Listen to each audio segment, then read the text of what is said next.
First Things First is sponsored by Gillette, the best a man can get.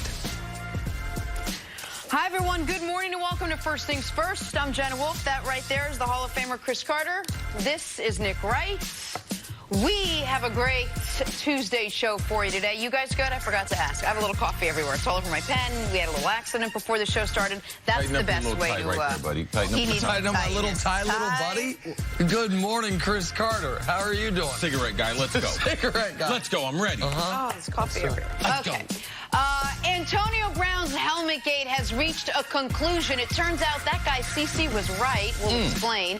Tom Brady still plans to play until he's 45, but we are going to start the show with the latest on Dak Prescott. The multi-million-dollar question. How much does Dak Prescott actually want? The Pro Bowl quarterback reportedly turned down Dallas's $30 million per year offer because Dak wants to become the highest-paid quarterback in the $40 million per year range, though conflicting reports dispute this. A lot of millions regardless. So, Nick, is there anything Dak Prescott can do to prove he is worth all of this money, whether it is 30 or 40? Get a lot better is the way he could do it. 40 million is... There have been talks around the league for the last few months that could Patrick Mahomes, in a year or two, become the league's first $40 million a year player? Could he get a 5-year, $200 million contract from the Kansas City Chiefs? And the only reason I bring up Patrick Mahomes is he's the only player that's been bandied about regarding. And all he had to do to have that be a question was set NFL records and win league MVP en route to a 50 But it's touchdown, also the timing. Yes, of course, that he would be with now we see Russell Wilson and Aaron Rodgers around $35 million per year. Yeah. You think in a year the top quarterback would be $37-ish million. In a year or two, could the top quarterback at that age be $40 million? Possibly. So yes, the timing and the high-level production. So for Dak, what he has going for him is the timing.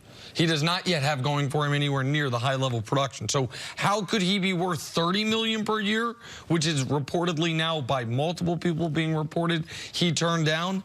Build on those final 8 games that you saw the best version of Dak that we've seen since his rookie season, and add to that. Not just continue that. Not just continue the production of those last 8 games. Those last 8 games were good. They weren't top 5 quarterback in the league good. He would have to add some explosive plays to it. He would have to decrease some of the time he holds onto the ball that leads to some of those sacks. He would have to add his ability to make some high-level NFL throws.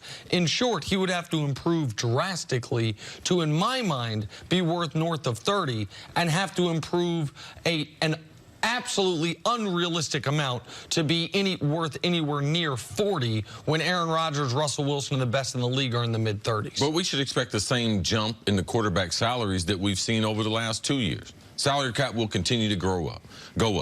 The revenue, the NFL, the business is very successful. That's why the money is there. Just like 2 years ago, we never thought there'd be someone making $35 million. No, but the truth of the matter is Russell Wilson, and I don't know the exact number, but I guarantee you Russell Wilson asked for $37, $38 million. How you know that? Because they sold on 35. And I know that there was some going back and forth in doing that. So, of course, Aaron Rodgers probably wanted $35 million at the time. All those, Carson Wentz, I guarantee he wanted $35 million before settling to the figure that he got to. So I'm not surprised that the money is there.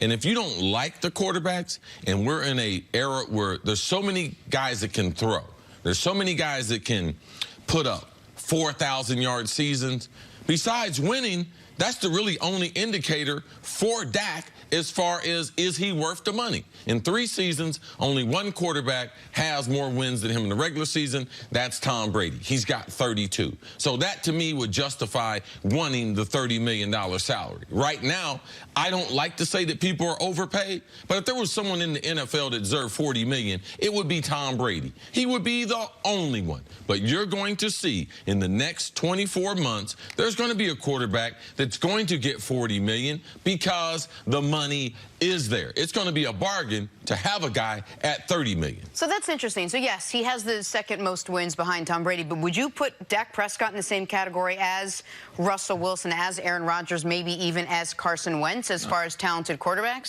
Some people... Or does that not even matter? Listen, some people can make the argument for Dak versus Carson Wentz. I've heard the argument. I understand there are some compelling points to it. To me, Dak does not pass the eye test versus Carson Wentz. No one would make the argument of him versus Aaron Rodgers, him versus Russell Wilson, him versus Ben Roethlisberger, him versus Matt Ryan, him versus the other top-paid quarterbacks in football, let alone Tom Brady, the greatest quarterback anyone has ever seen. Like, to me, that is where the Cowboys are playing such a dangerous game, and where, if I were advising them, Dak has potentially given them an escape hatch here. If the Cowboys are offering him right around Carson Wentz money, and he's blanching at that, and he is asking for, even if you shoot for the moon, land in the stars type of thing, he's asking for north of Russell Wilson money, the Cowboys, without going back on their word, could credibly say, we did plan to re-sign Dak Prescott. We did plan to make him one of the 5 highest paid quarterbacks in football, as we've said, but he is asking for a number we cannot make work right now, just like we feel Zeke is asking for a number we cannot make work right now. And Dak is under contract for $2.1 million this year. The franchise tag next year would be $26 million. You right now, without doing a thing, could have Dak Prescott on your football team for the next 2 years for less than $30 million, and to get at least 32 games of information before you have to make a really tough decision after year 5 about an extension or a second franchise tag. Dak, to me, has opened that door to where if the Cowboys want to walk through it, they can, and it's not reneging on their promises that they have made about extending Dak Prescott. I doubt if they'll do that right there, because there's just too much risk. Because in that, if you have your franchise quarterback, he can get hurt. And people say, well, he can get hurt with a long-term deal.